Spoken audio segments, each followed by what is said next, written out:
there will always be problems. We have some of our best families that have all the governance in place and they still have a tissue box on the table for all their family meetings. So don't for one second think that it's ever going to get to a stage where it's perfect or everything's just smooth sailing. It is hard work, but the families that invest in it and understand the importance of it are the ones that are going to be most successful. Welcome to Future Fit Leadership, a podcast for emerging, experienced and executive leaders to build community, grow capability and future focus their career pathways. There has been a global shift in how we lead, and our conversations with leaders and executives explores the skills, strategies and mindsets that is needed to thrive in this ever-evolving landscape of the future. So whether you are a seasoned executive, an aspiring leader, or simply curious about the future of leadership, we are here to give you practical insights to unlock your potential, change the status quo, and break open our assumptions on how work works. Produced in partnership with Future Leadership, a capability ecosystem for boards and executives, Future Fit Leadership is your place for bite-sized learning for executives hungry to make a change. Hello and welcome to Future Fit Leadership. I hope wherever you are listening to this podcast, you are well. Over the next 2 decades, more than 3.5 trillion will transfer from one generation to the next in Australian family businesses.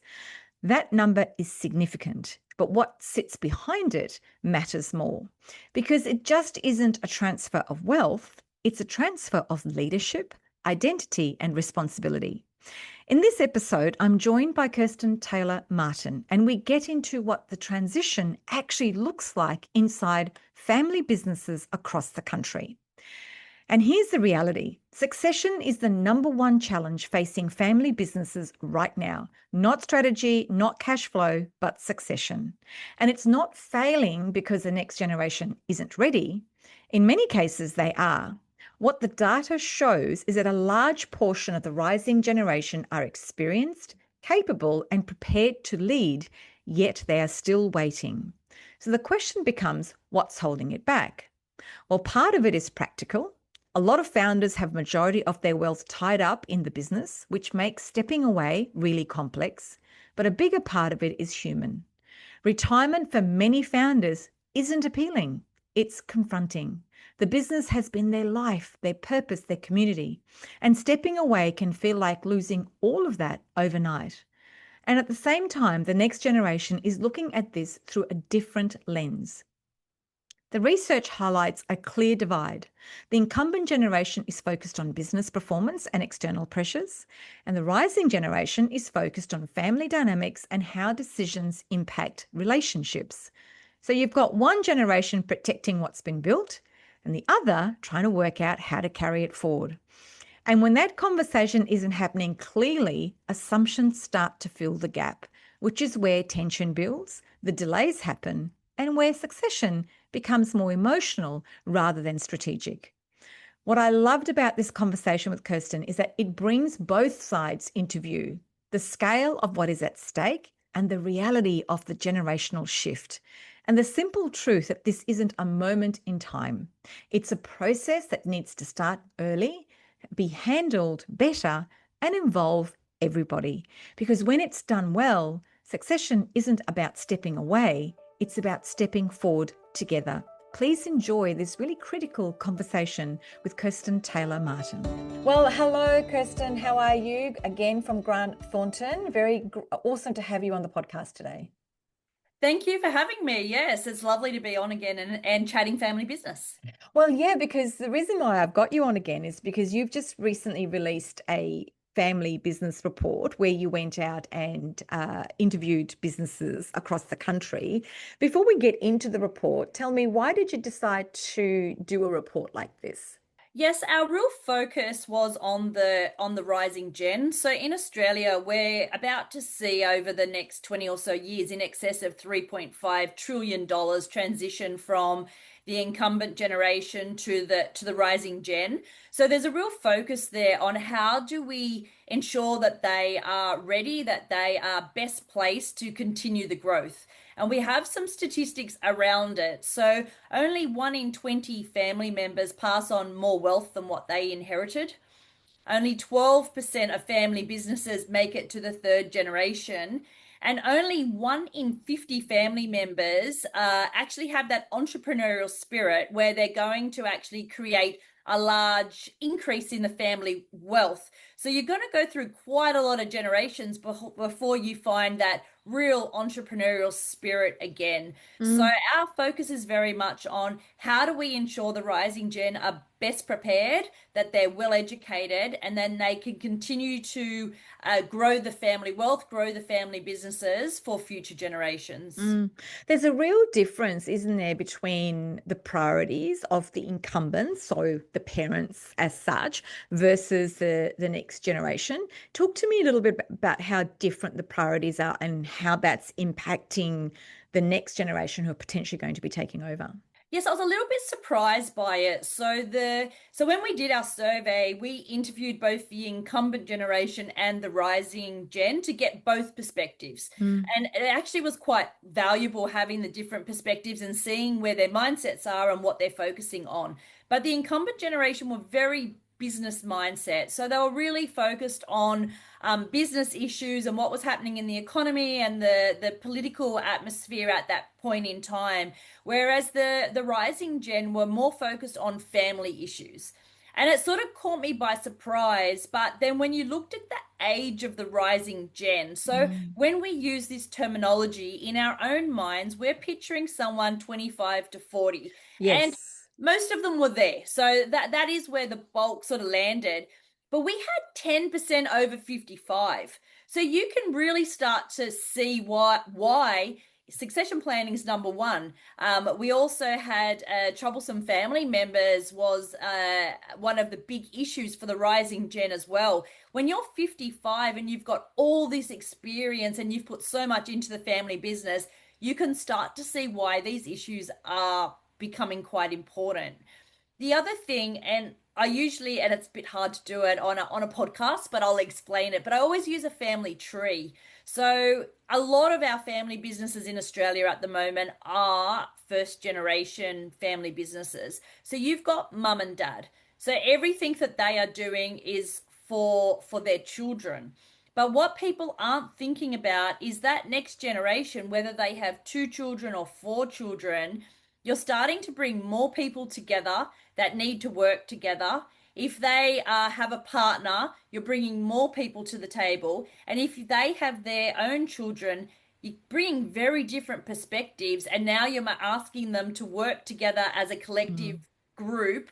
And that's where it's becoming quite interesting. And you can start to see why the relationships between family members is becoming more and more important as you go through the generations. Talking about that, I found it interesting that 1 in 3 successes are between the ages of 45 and 64. That's a long time to wait to take over a family business. And with that comes a whole range of other issues from a leadership perspective. What's causing the delayed handover? We keep talking about succession and retirement, and as I said before, like a lot of our Australian family businesses are first generation. So they founded the business. They've put their lifetime into the business. So that whole thought process of retirement is quite scary. So we often meet 80-year-olds who have no intention whatsoever of Of retire. retiring. So I'm sort of thinking if we can refocus the conversation and we can start talking about possibly they could run a strategic project, or they could go back to what they love to enable the next generation to lead and take on the pressures and the stresses and the opportunities of leadership, but they're still like a crucial part to the business. I think we it might sort of change a little bit of the conversation. But the other thing that I found really interesting is the two areas that we've really seen that as sort of stopping the passing of the business from one generation to the next. So we have a freedom model, which is our sort of 7 hurdles of that we see in family businesses in succession. But the two that have really been quite prominent is our R, which is refocus of life plan. That used to be our number one, but it hasn't been of late. But it's very much like, what are they going to do when they step out of the business? And I sometimes think the rising gen don't really understand just how important that is. Like, that business has been their life. It's had purpose. They know the people. So it's not just a matter of them go enjoy your life, travel, play golf. Like that, they're going to need something really meaningful if they're going to step out of the business. And it's important to help set that up for them. I Mm. had a client recently and he did all the right things. He did pass the business on to his son, and he did step out of the business, and he did have an interest that he wanted to step to. But he said to me, it's very interesting, Kirsten. Like, I thought all these people for all these years were my friends. You know, I was invited to lunches and events and everything. And he goes, the minute I stepped out of the business, like, it all stopped. And that's what the rising gen need to understand. And they need to support their parents in that, because it's a huge change. Like, he felt really important. He was getting invited to all of these things. And then he realized that was just business. It wasn't his friendship circle. And he needed to Mm. then go create a new friendship circle. So it's really understanding it is big, and how do you support them so that they're happy in that next stage. But the big one we're seeing at the moment is this financial security piece. So a lot of the incumbent generation they're not preparing with enough time, but they're not ensuring they've got wealth outside the business. So their business is their everything, and they pour everything back into the business. But there comes a point in time where they don't have the money to live the lifestyle they're accustomed to outside of the business.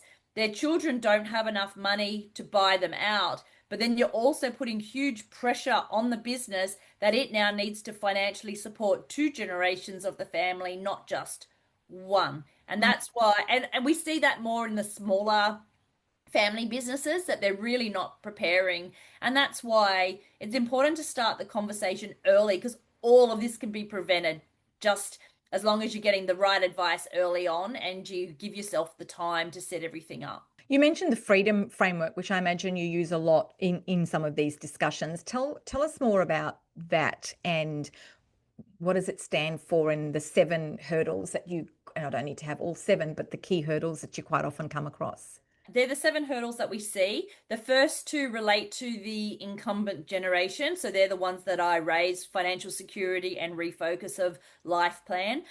They're the two that I'm seeing most prominent at the moment. The next two relate to the next generation. So that's electing a successor, and education and development for that successor. And look, we've seen a lot of the TV series like Succession and everything, where there's this whole question about who will the successor be.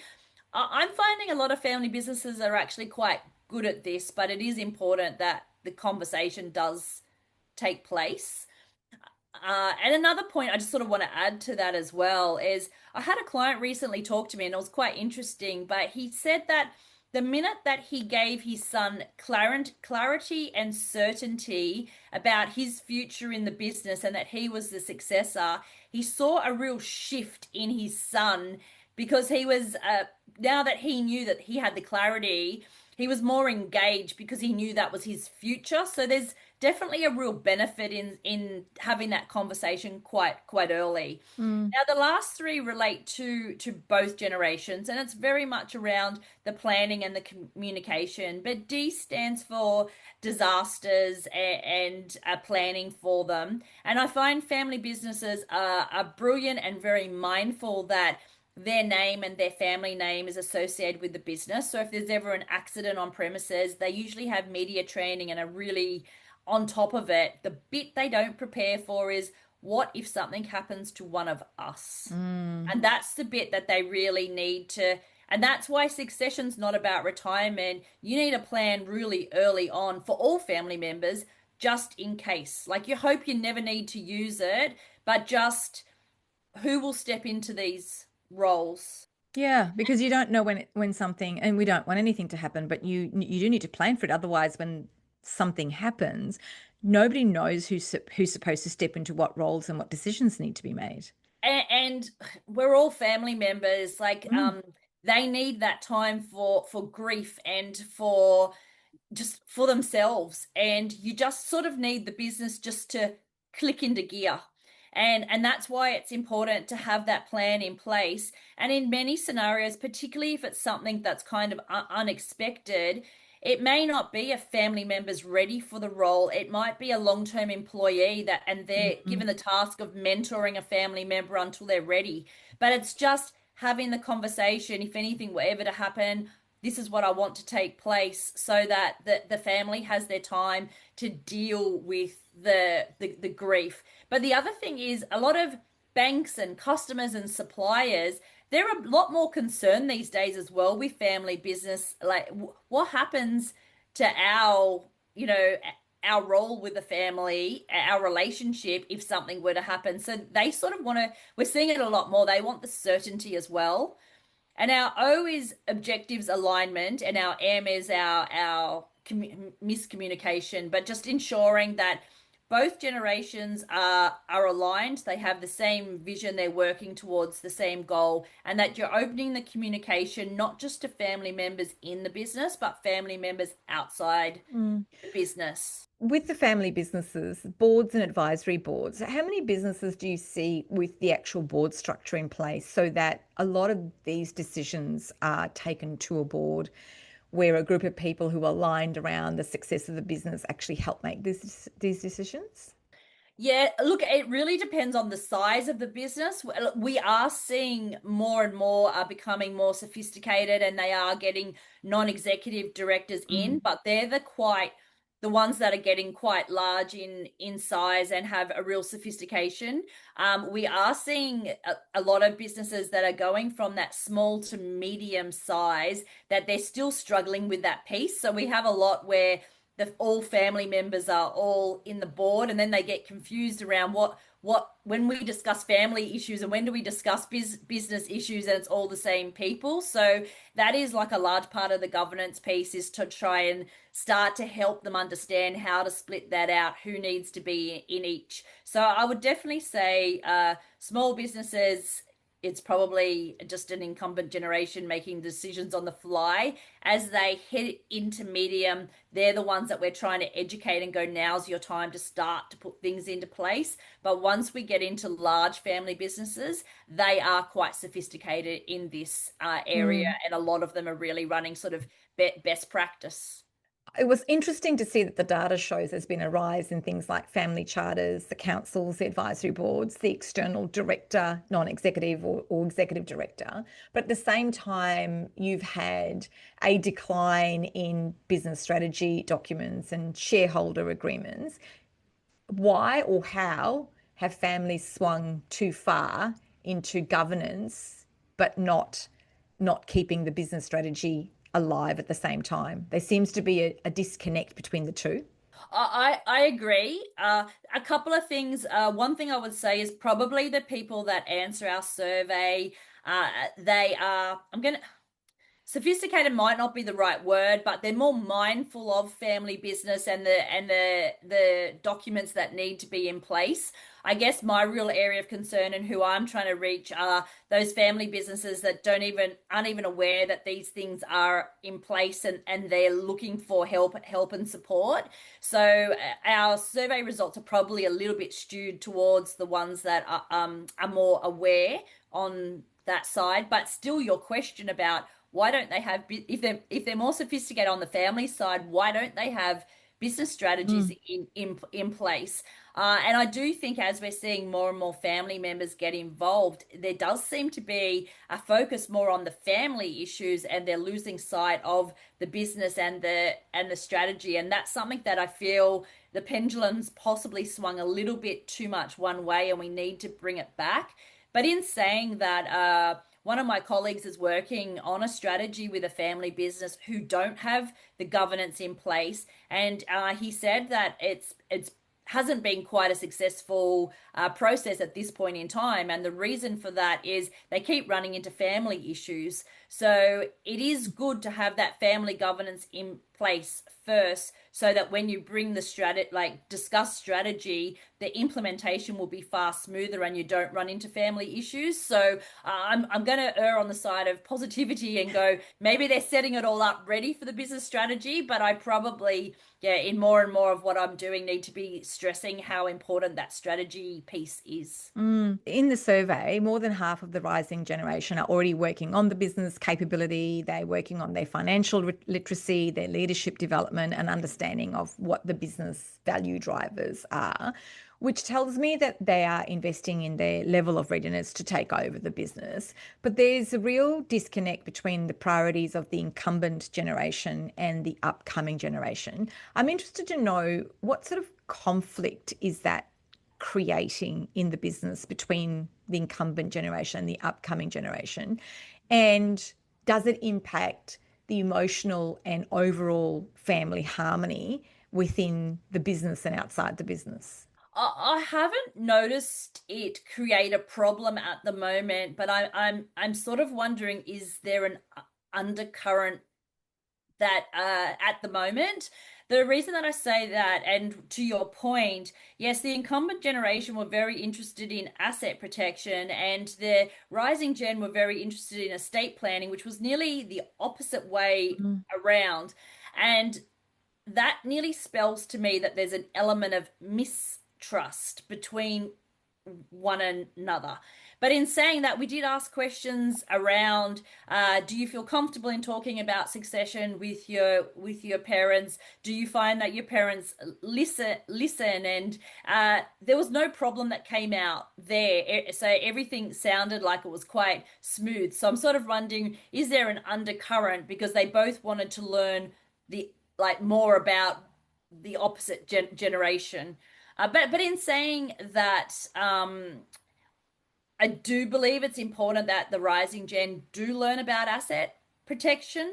That is like a huge part, that once you do have that ownership piece, you have a lot more at risk. So you need to have everything in place. And again, I was talking before about that clarity piece, but being able to discuss your estate plan with your children provides them the clarity that they need. Because Mm. one thing that's really interesting, and it's very unique to Australia, but to transfer ownership in a family business whilst the parents are still alive is going to create a capital gains tax liability in most instances, unless it's prior to capital gains, but it's going to create a tax liability. So if you transfer ownership whilst the parents are still alive, you're actually diminishing the family's wealth because you're bringing forward a tax liability. Whereas if the ownership transfers as part of the estate plan, you don't have that same tax liability. And this is why education is so important, because I understand the rising gen wanting ownership, and I understand the incumbent generation not wanting to give ownership. So how do you provide clarity and certainty without creating a tax liability? Liability for And the it can business. happen. There's ways to do it, but that's why the conversation needs to be happening. The Mm. biggest problem you can have with a family business is when you don't communicate, you're allowing people to assume. So that allows the rising gen to assume why the parents won't be transferring the ownership. And it also means that the parents are assuming, why do the children want ownership now? So this whole conversation of entitlement and they're not ready, a lot of that is based on assumption, not fact. So if you actually bring the conversation to the table and talk about why and the real reasons behind it, and provide that clarity, you can actually sort of close off a lot of those conversations. Mm.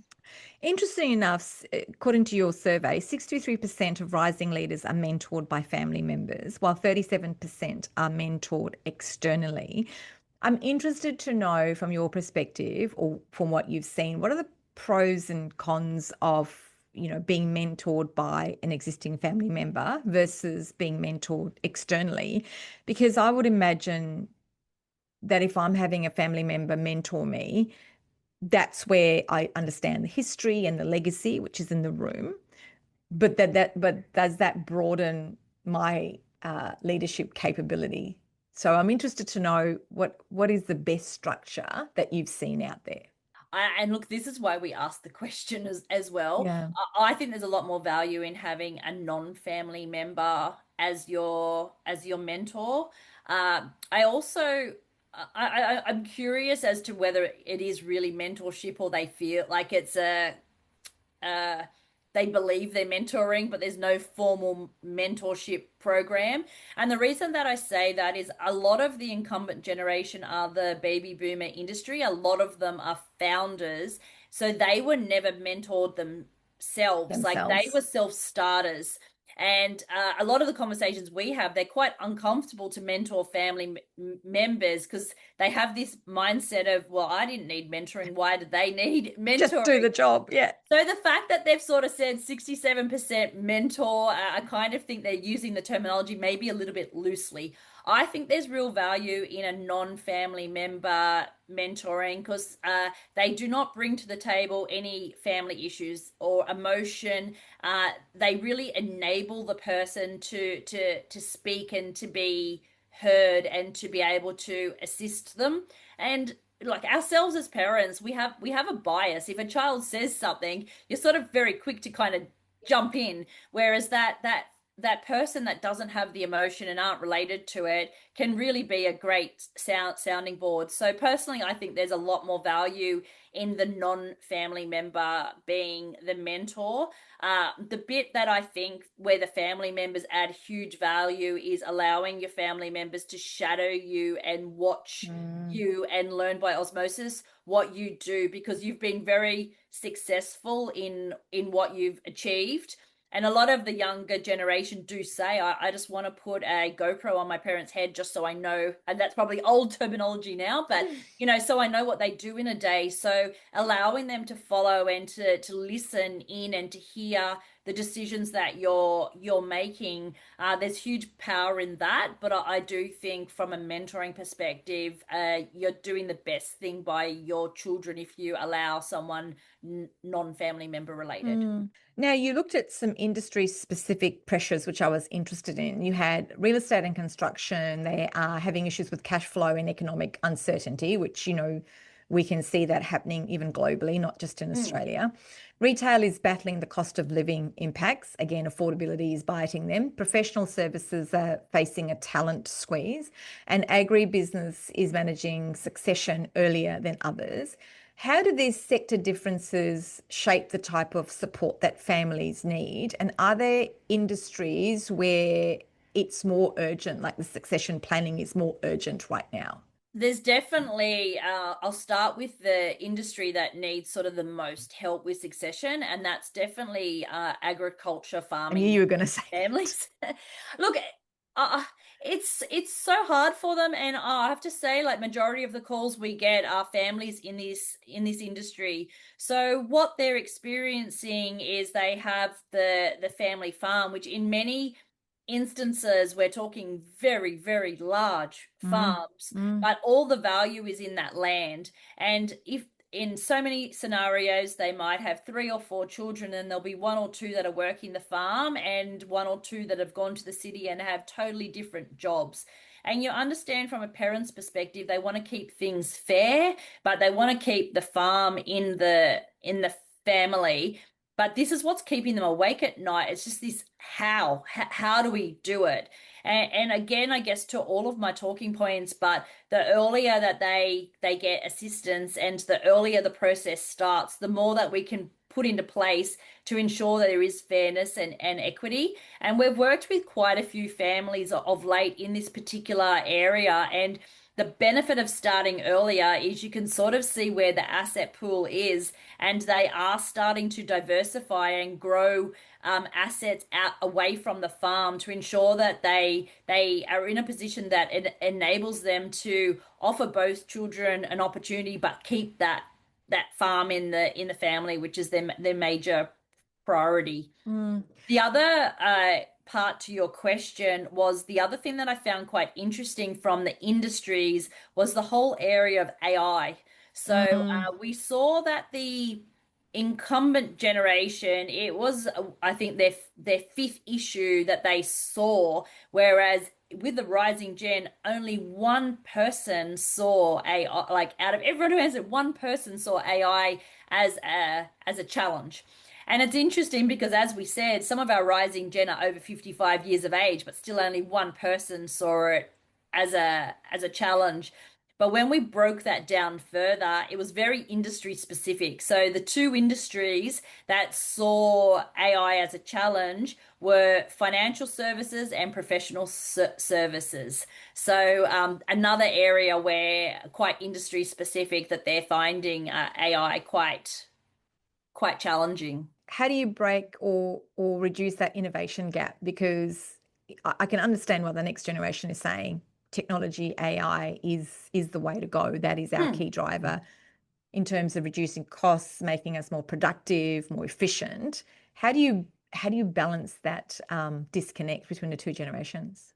A lot of the work that we do and where we start is really ensuring that the family are very clear on their family values and their vision for the future. So once we get that alignment piece, anything like technology or innovation or anything, we have the framework to help us make decisions. So, I'll use an example, but if their values are very much around sustainability and a sustainable future and they're looking for like they have a very long-term vision, if we were bringing some sort of innovation in, we would bring them back to, does that enable you to create a sustainable future like what you're aiming for? So that's just one example of, if you get really clear around your values and your vision, it does make all those decisions easier, and it takes away the whole piece of generation versus generation, just more,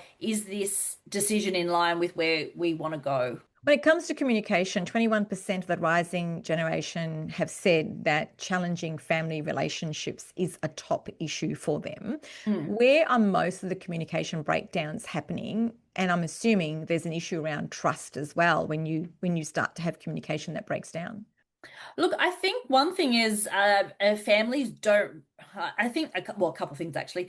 The incumbent generation don't always think it through when they put their estate plan together about how they're setting up their children for success.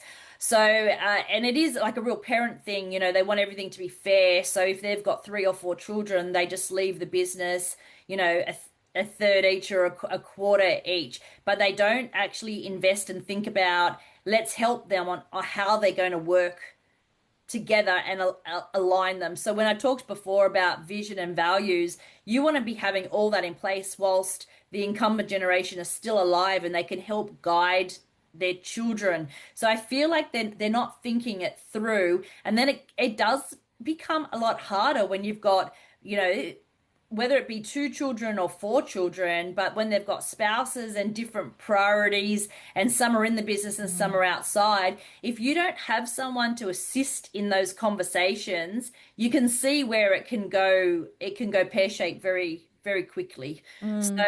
I'm trying to have the conversations with the incumbent generation to, why don't you bring your children to the table and understand what they want so that you can then ensure that your estate is still equitable, but enables them both to sort of achieve what they want, rather than tying your children together for the sake of fairness, but possibly creating problems down the track. Yeah. Now, many people will be wondering why this focus on family run businesses. It's because there's a high percentage of businesses in Australia that are family owned. Can you tell me what that percentage is? Oh, I believe it's about 75% at the moment of Australian businesses are family owned. Yeah, so this conversation is really, really critical. So, given the research that you've done, what does a well transitioned, well governed, and well prepared family business look like in practice from the research that you've done? Such a great question. Look, it's a family that starts early. And in our experience, and this is something I'd like to change, it's often a family where something went wrong in a previous generation and they don't want it to happen again in the next generation. So they start early, they bring their children into the conversation, they ask them what they want for their future. Even if they don't want in the family business, they keep them in the conversation. They have someone independent that is facilitating all of the conversations. They have their board meetings for the business. They have their family meetings Mm. separately. They have a roadmap of steps forward, and they are held like they make sure that that independent facilitator has agendas for every meeting, provides information prior to the meeting, and holds them accountable to keep taking the steps on their roadmap for future success.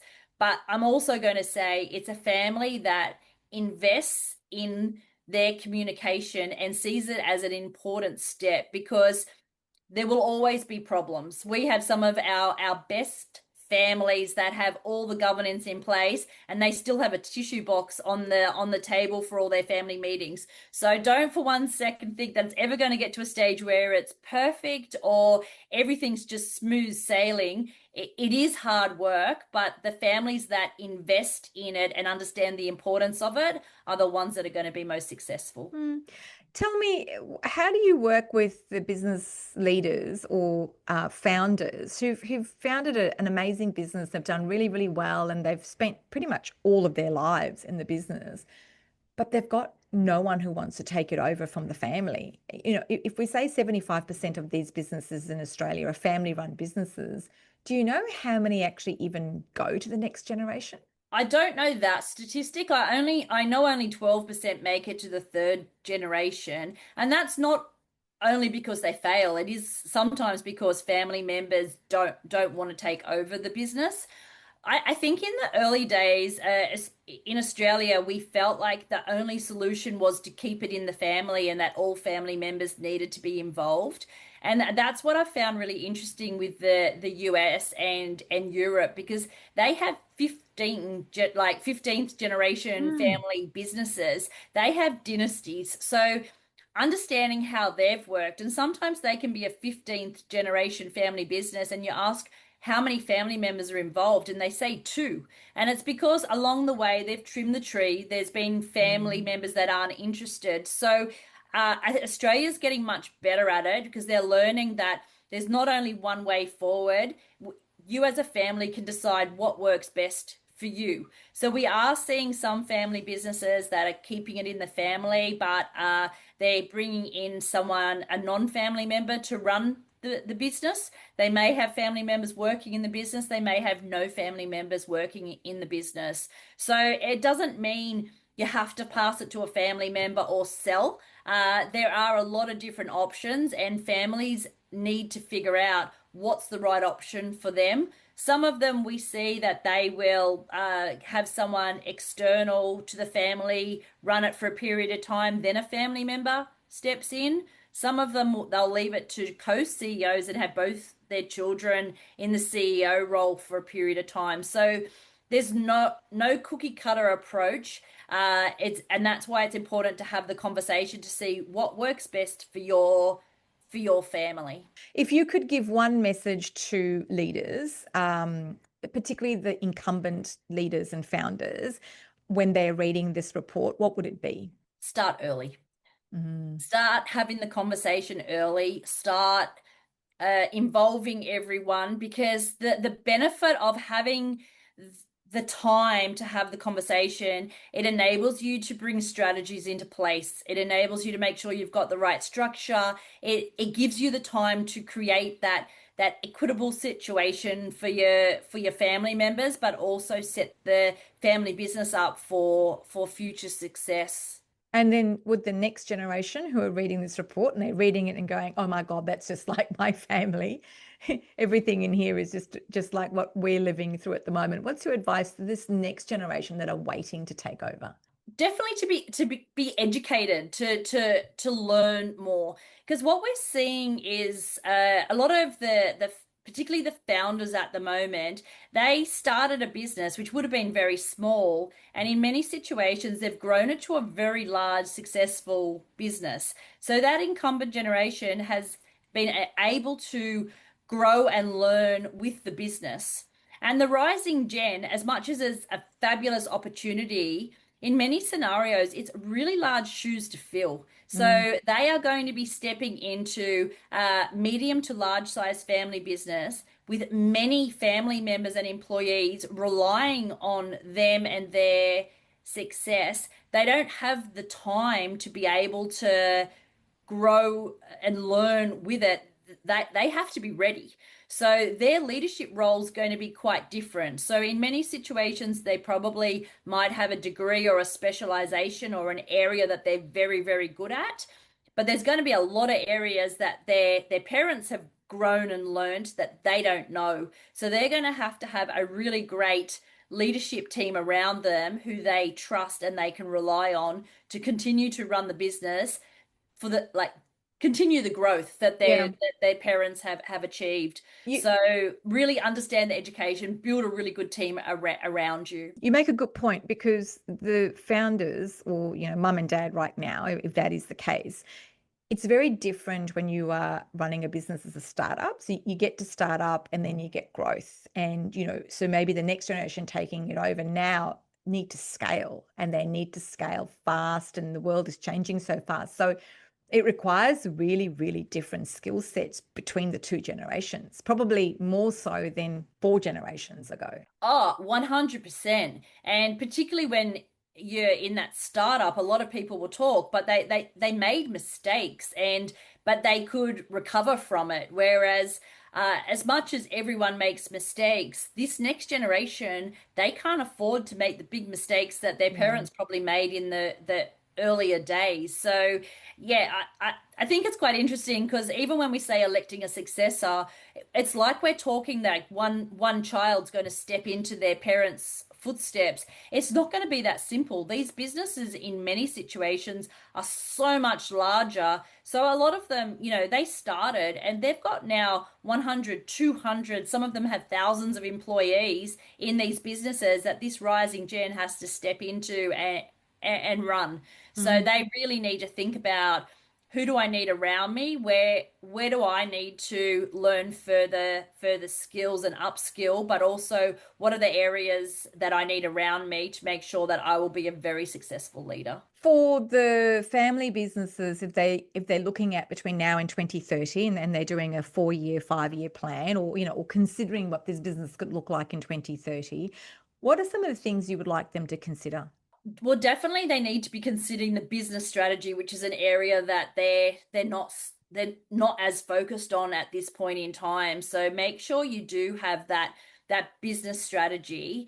But the main thing that I really want them to be sort of focusing on is this I'm going to say family governance, but often when you say the word governance, it means so many different things and people don't understand it. But I'm going to say invest in having someone help you have those family conversations to like look at your family tree, to understand what you want the future to look like for your family, where things could possibly go wrong, and where you need to have protection in place to ensure that you continue to grow. So we often talk about the areas where things could go wrong, but whether there's divorce, remarriages. So I often I draw a family tree and it's so simple, mum and dad who have 2 children have 2 children have 2 children. Already you can see each generation there's more More children. kids. But you start to bring into that, divorce, stepchildren, blended families, remarried,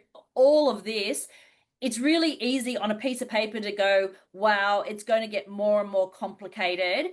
It's really important we start to have the conversations and structures in place so that we protect the business, we protect the wealth, but we support one another as a family because everything we've discussed today and it's about wealth and it's about business, but when families come to us, the most important thing for them is when there's celebrations, they want to be able to come together as a family and celebrate. So that family harmony is key to everything. So when you ask me like what's the area they need to focus on is understand you need to actually invest in your family so that you can still have that family harmony. With all the work that Grant Thornton does, because you do a lot of work with family businesses, you do a lot of research as well. What makes you optimistic about family business leadership in Australia?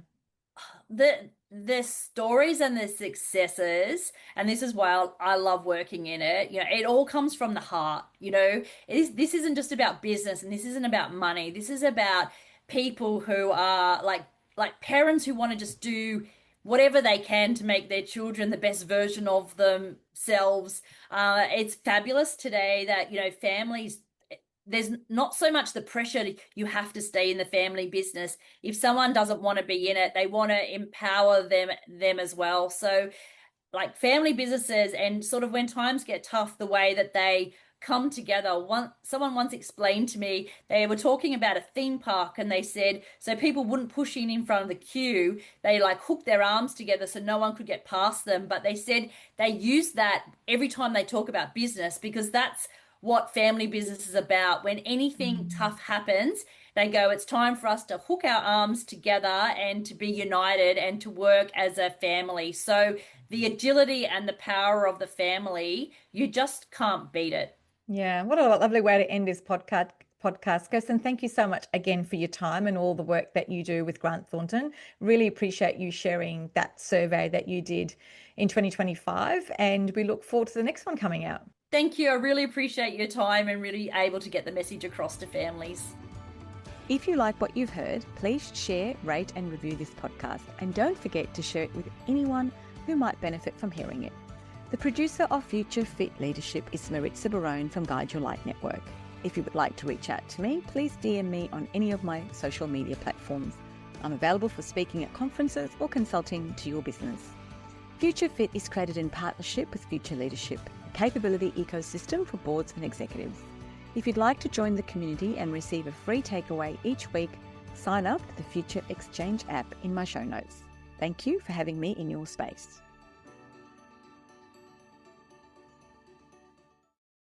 This is a Guide Your Light Network production, creating podcasts with purpose.